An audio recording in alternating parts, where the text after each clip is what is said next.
Alright, so welcome to the first episode of Digital Hustle in this form.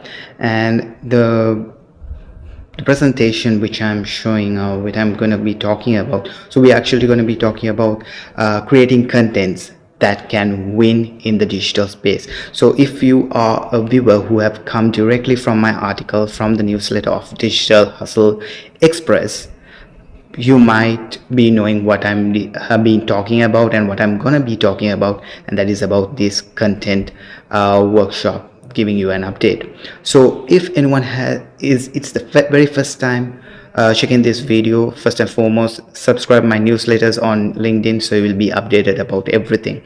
Furthermore, so if you have been directly watching this video without knowing what is this content about, then let me recap what is it about. So 3 W's, creative contents with three W's, creating your content with this 3 W's concept.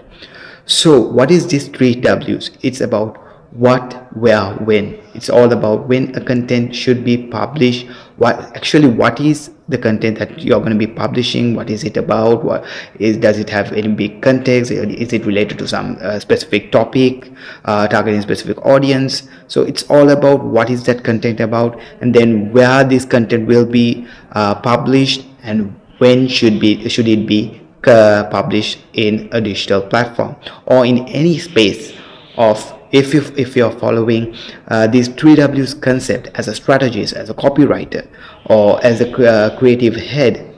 So this 3 W's concept is going to be helping a lot. Now the thing is, my motive is not to be talking about this 3 W's concept on this video, because I have already written an article explaining every aspect of it. So I'm going to drop the link down on this video so you can have a look and go through it. So without wasting more time, let's get into the presentation. So today we are here to talk about creating contents that actually wins. So what is a content? Now there are plenty of definitions in any search engine, or a person could elaborate about. So content is content, end of the day. It's about how that content can be videos, it can be photos, it can be graphical illustrations, motion graphics, and then whatnot, animations, etc. So content is content, but how does your content become the winning bid of an audience? So this is where either it becomes a killer content or it becomes a viral content.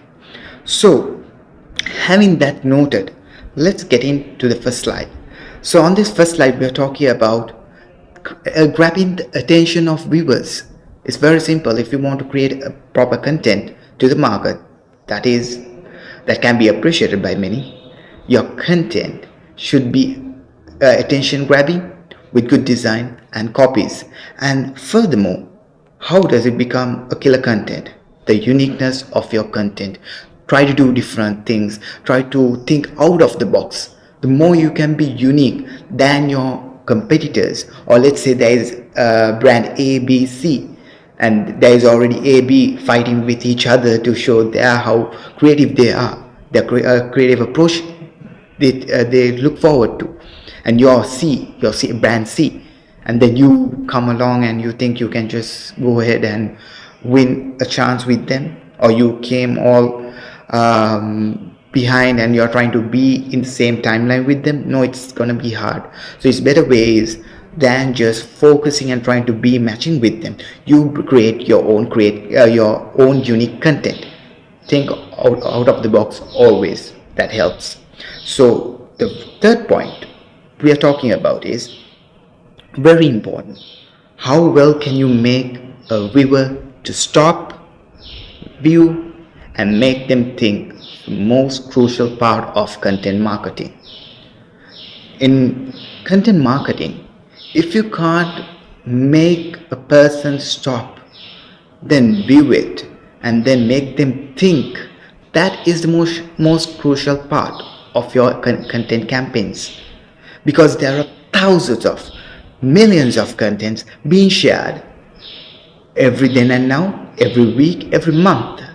So how can you take that place in this digital space? So if you are not thinking about that aspect, making a user to stop, view the content and think what they just saw, that means your content is never going to be a killer content.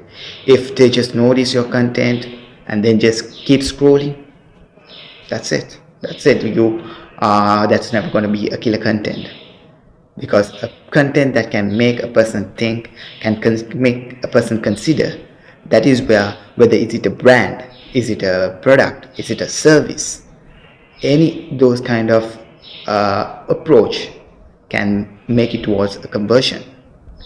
So let's see in the second part of all these points. If you align all these points together, this is what the outcome becomes. So what really happens next?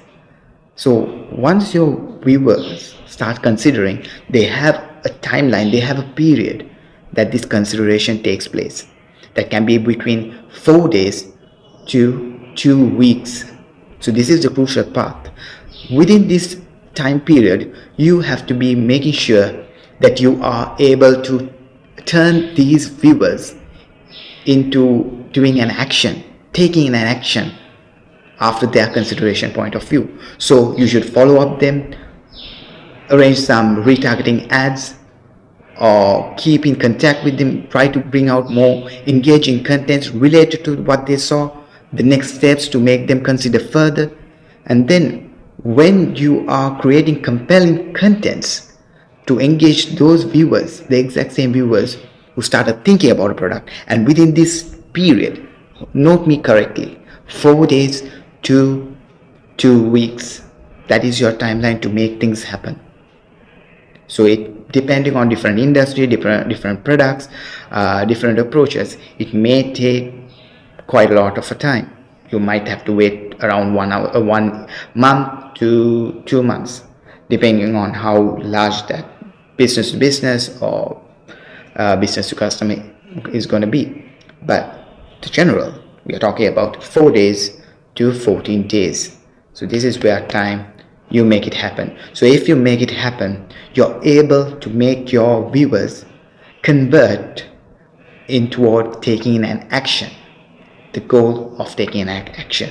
So this is where you might be a personal brand, you might be a business brand, you're trying to make an approach towards your product or service, you make it a success. Alright, so let's move to the next point. So I've been talking about the content planning. In the content planning, these are some guides you have to keep in mind. Apart from that, the target audience. So if you're going to give this content towards a specific target audience, there are certain things you have to be aware of too. One thing is, who will notice it? This is where you have to have a proper mind map to creating buyer personas, to creating necessary sketch of what your content is, where is your content going to be posted, when is it going to be, and around this, what this content is going to be. It derives, it simplifies who your audience is going to be, because you're not going to be approaching each and every audience. Your specific product, your specific service is going to be having a specific target audience. So you have to be very understanding on that matter. Furthermore, the biggest question, why your target audience should consider you, because there are plenty of products, unless you are a niche brand or niche product or niche solution, there is gonna be a huge hiccup, because there are plenty of brands or services which can offer the same. So there is no need to only come to you. So make sure your target audience understand why should they consider you in the first place. And the most important part is about how your product, the service you offer, is going to be benefiting for your target audience. It's a very crucial part once again, because if the customers don't see a benefit factor for them, they will never consider you. End of story. And the most big highlight of this slide I'm going to talk about is talk about their problems, not your solutions. See, if you are a brand, if you are a product, if you are doing a service, you will always try to give solutions. Okay, my brand is good. I have this, I have this, I have this approach. You can use it like this. It's so easy. This, that, all of the USPs, KPIs, and so and so. But people are not worried about, because unless they always they worry about when products or services that can relate to their day-to-day life. If you can always talk on behalf of them, or to them, actually talk to your audience, telling them, see, you have problems like this, you're not alone, you have certain issues to sort out, so why don't you consider these kind of options in your life to make things easier? So likewise, if you can go with an approach like that, you can win your expected goal. All right. I hope I'm clear up until now. So let's go further on to the next points. Here on this slide, if you are watching where I'm planning to keep the screen, it's about the device ownership. Here I don't want to go around with all the statistics, because this is available and these statistics have been taken from Data Reportal, and Data Reportal has partnered up with different kind of other research institutes to give all these facts and figures. This slide is showing the devices. So it's not about, I'm going to be talking about the percentage of people using different devices, but to give you an idea, your content, how you project your content, how you publish your content, where you publish your content is very important. So on the article, I have actually explained why you have to worry about where this content is going to be placed or published. So from mobile phones to desktop devices, laptops, tabs, smartwatches, game consoles, then smart home devices, virtual reality platforms.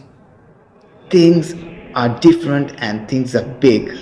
So to be bigger in those platforms, you have to make sure your content matches those aspects, matches those expectations on those audiences. So it's very important. So that's the main scenario I wanted to make you understand through this slide. So don't worry, all this slide will be available on my LinkedIn page. So do check it, and I'll definitely drop in the links for those too, so you can download it and keep it for yourself. All right. Okay. So next thing is, now we have been talking about the content methods, content guidelines, content, what to do not, what to be concerned about. But another part of it is the content development cycle. So how does content start planning to how does it end with the output, proper output? So the first part is a planning of a content. This is where you sit down, you make a sketch to understand what is this content is going to be about, because it can be for your own purpose, it can be about for a brand, so and so.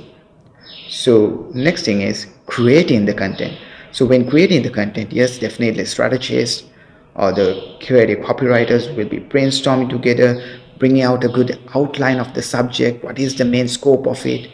How do you make, is it going to be just a digital campaign, a one-time campaign, short-term, long-term campaign idea? Is it a entire 360 campaign? So all together, building up a creative content for the process. So apart from the planning and creating, the next process is editing and optimization. So on the editing and optimization, you review your content. It's like monitoring. You go through the insight, you check the metrics, how well is it performing. So there are dedicated people who work on these matters, like analysts to performance marketeers. So what they do is they check on the comeback, the feedbacks of these contents, and give proper insights to necessary teams to make the edits, or else optimize it, which can be more approachable in search engines, and then be the top-notch face of any social platform, because it's all about, I'll remind you, because not like those days, every platform is now based with an AI based system and an algorithm. So to match the perfection, to get more chances on an open window to promote your content quality, the good form of the content makes a big impact. So optimization process of your content is necessary. So all these three steps, the final step is about the publishing and promotion. So editing process has to be taken in as a test window, and then once you have proper analysis done on those contents, you actually go towards the publishing stage, and then you promote it. So it can be promoting on social channels, it can be digital channels, it can be any other channel which you, as per your need to acquire the target audience you're expecting. So this is how your content development cycle takes place. Let's move to next. Right. So understanding the forms of contents. So it's very a point, actually it's a point that apart from all these guidelines I have been talking through the last few slides, I need to talk about what type of contents actually makes the best approach.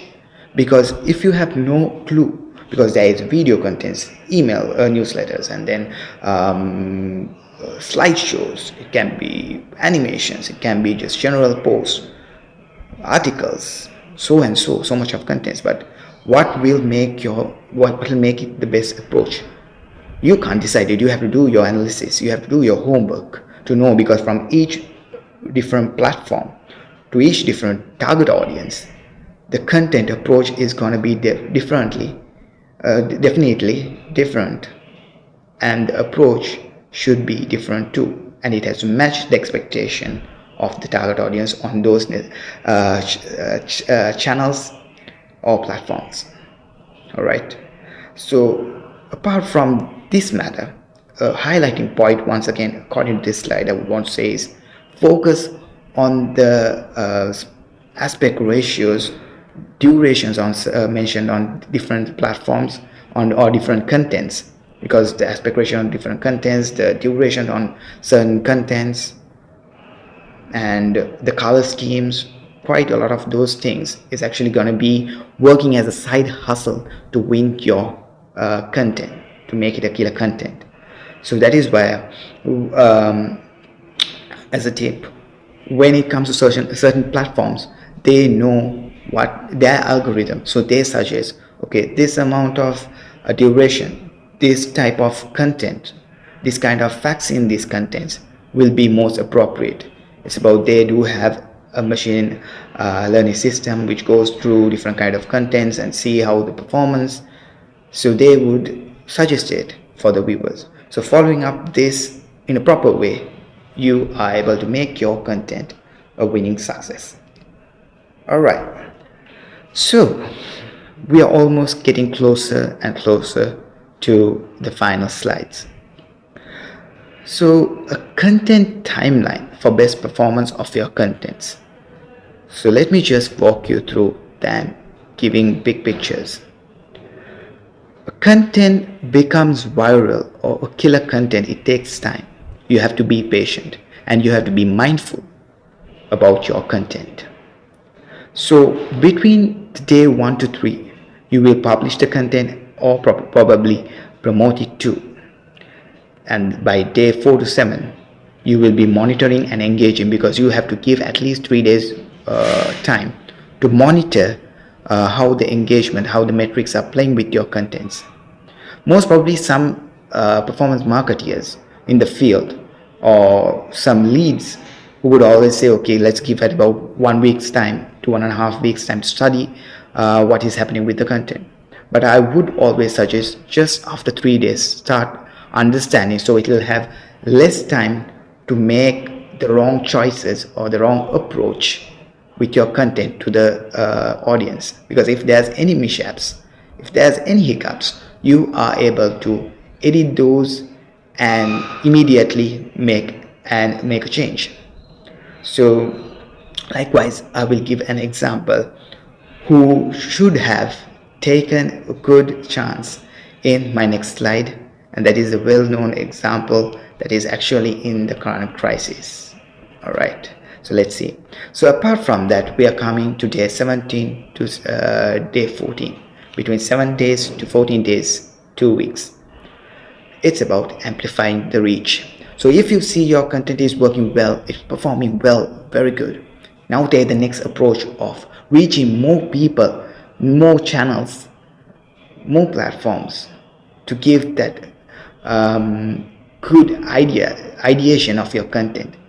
But make sure that content, whatever that content, you either group it or make changes and push it according to that next platform, according to that platform you're going to be promoting. It can be LinkedIn, it can be Instagram, it can be Facebook, it can be website articles, website advertisements, a Google ad, anything. But make sure it matches to their expectations and that target group. So amplifying the reach is right over there. Next thing is day 14 to day 30, fostering the relationship. Because you can actually, if your content is doing well, if it's going viral, you can actually make more attempt to get your target audience to engage by creating some small sequences of that content, or memes, or something that is relatable with that content, but it is now more engaging or relatable with the crowd. So then it becomes more an impact on your content. Apart from that, finally, day 30, finally above 1 month, more than 30 days, we can create more useful contents, more relatable contents that matches with the same content, or something new that people can keep following up because they want to see something new. If they start subscribing you or they start following you, they need to see some things that are worth for them. So creating new contents and optimizing those contents according to these machine learning algorithms, to AI systems which follows up with your content. Optimize it according to those. So these are some facts when it comes to content timeline. Moving to next, the final slide of this workshop or this discussion. What makes it a viral content? Let me make it very simple. These pointers are what should be considered when it comes to viral content. Whenever a content that applies to current events, it may be viral. A content that has emotional connection will be most probably has chances to become viral. If it's a trendy topic, I'll give you an example. I'll be talking about an example. Bud Light beers. Now if you go through YouTube and check one time about Bud Light, you will have so much of videos, contents talking about what's screwed up with that brand. And if they had follow up their metrics, understanding, doing their editings, monitoring process, within a short time before it would have been a black mark on their brand, well, the brand is getting to be known a lot more than ever, because everyone is speaking about it. Because the more people talk about the same content, they know their content is going to be reaching in a better way. All right. But in the other hand, the brand is getting a negative approach. So that's not good. So if a certain content is trending, that is where you can also include yourself, include your brand. So it's all about that. But once again, keeping a good thought. What exactly are you doing? Is it relatable to your business, or how the impacts will affect your business or your personal branding?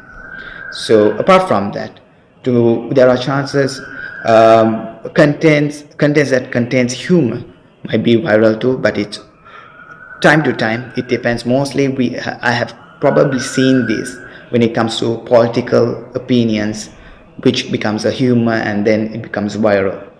And the most interesting part for me is on some content that can be viral is controversy. where there is a hot topic that is discussable, and it always generate opinions from different people, from women to men to youngsters, teens, adults. That itself, these opinions, things that can be discussed and given their opinions, and it is a hot topic, makes contents viral than we think. Apart from that, we are coming to the last point of it. A content that contains social proof.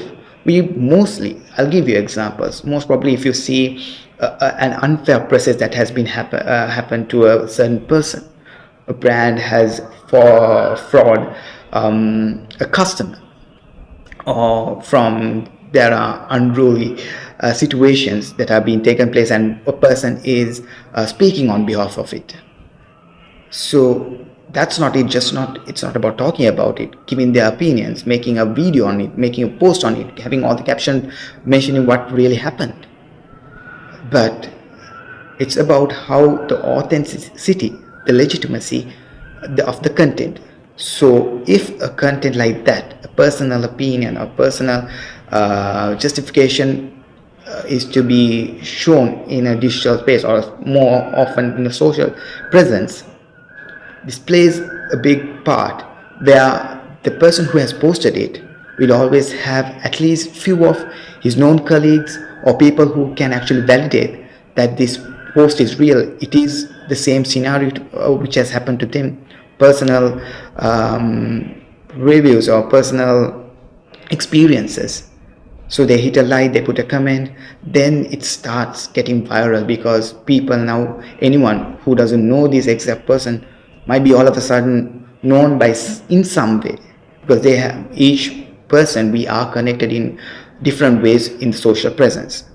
So in this form, yes, obviously, when people start noticing that this is a point or a topic which has true proof that this can be shared without an issue, there'll be plenty of likes, there'll be plenty of comments, there'll be plenty of shares, plenty of opinions, and more support towards that content.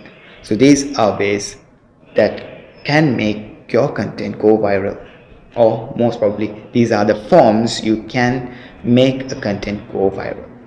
I hope I'm clear with these slides. So finally, a big thank you for watching this video, and don't forget to like and keep subscribing this channel, because I'll be giving more facts and figures. So that's it. I'm Inshat, your digital business growth consultant. It's a peace. Thank you so much. Take care.